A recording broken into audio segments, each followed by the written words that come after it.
Hey, boys and girls, thanks for joining me again this week. This is Steve Miller, better known as Kelly's dad and marketing gunslinger, and I appreciate you joining me for my weekly uncopyable ramblings. Clever, catchy name there, stuff like that.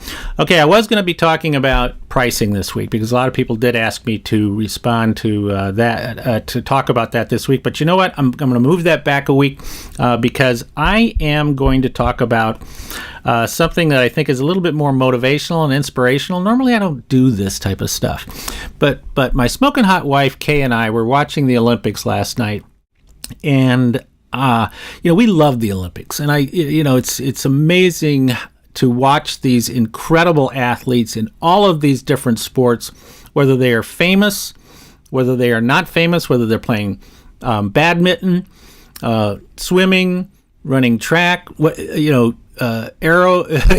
archery, judo. I mean, all these things, they're amazing because these people absolutely love their sport. They are dedicated to their sport, and they have just making it to the Olympics is this tremendous achievement. And you know how hard they worked. You see the stories, and you know how hard they worked to get there. And how many people who did not make it to the Olympics also worked equally hard because of the love of their sport, because of the love of competition, and that they wanted to compete at the Olympics. And I remember back in 1984, I was very fortunate to have been living outside of Los Angeles. And when the 1984 Olympics came to town, I foolishly maxed out my credit card and bought tickets through the lottery. And I got lucky, and I hit it. I mean, I hit literally every single event I wanted to go to. The opening ceremonies, track and field, boxing, women's gymnastics, diving. I was there every single day at some kind of an event, and it was one of the greatest experiences of my life. But of all the things that I saw that week, some really tremendous athletes, the one thing that stood out in my mind all of these years happened at the end of the men's decathlon event, which for those of you that know decathlon, it's 10 collective track and field events. I can't list them all off right now, but it's 5 events on one day and then 5 events on the second day. And I was at the games on the second day to watch the finish of the decathlon, and plus some of the other track events. And when they got to the last event, which was the 1,500 meter run, the men are running around the track, and I think a gentleman named Daley Thompson out of Great Britain was the one who finally won the event. But they finished the race, and it was very exciting. The crowd is cheering. We're on our feet. It's just a collective ovation for all the athletes out there, and certainly for the winners. And several minutes went by, and I think they were actually getting ready for the medal ceremony for the top 3, and a murmur. You could start to tell that there was something going on because the crowd started it's like this big murmur, right? And you looked. We looked up, and there was somebody, and you could see people pointing out onto the track.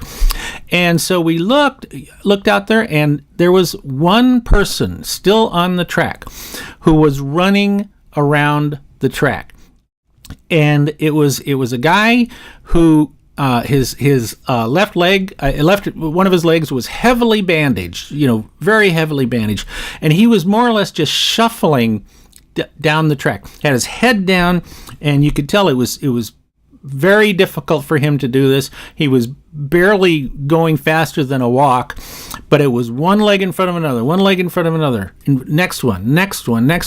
And he had his head down, and you could tell he was a competitor in the decathlon. And somehow he had either gotten hurt or injured in some way that he could not finish the decathlon in the manner to which he had trained, right? But doggone it, he was going to finish the decathlon. Whether he had to, crawl across, you could tell that it didn't matter what it was going to take for him to get there. He literally put one foot in front of another, and he was many minutes, I'm going to say 10, 15 minutes after they had been done, he was still going around the track. And as we started to figure this out in the crowd, we started cheering for him. and the roar got bigger and bigger as he came around for the last around the last corner, headed towards the finish line.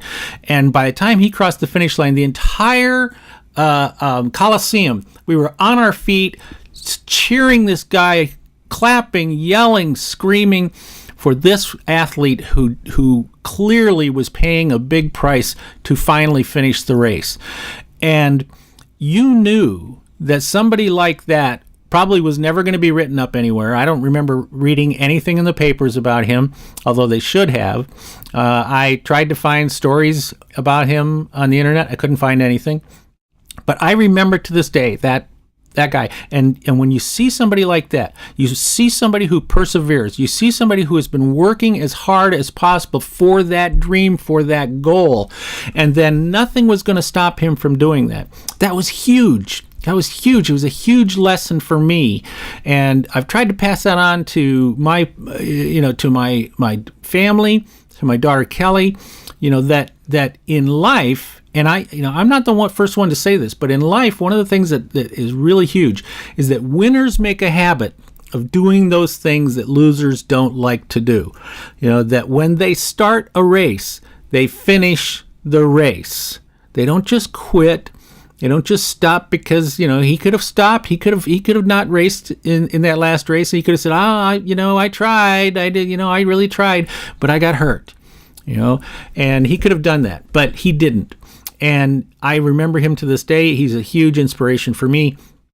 And, and if I'm going to leave you with anything this week, the message this week is if you start a race, doggone it, finish it. Whether it's personal, whether it's professional, I don't care. If it's important enough, then you'll finish it. Winners make a habit of doing those things that losers don't like to do.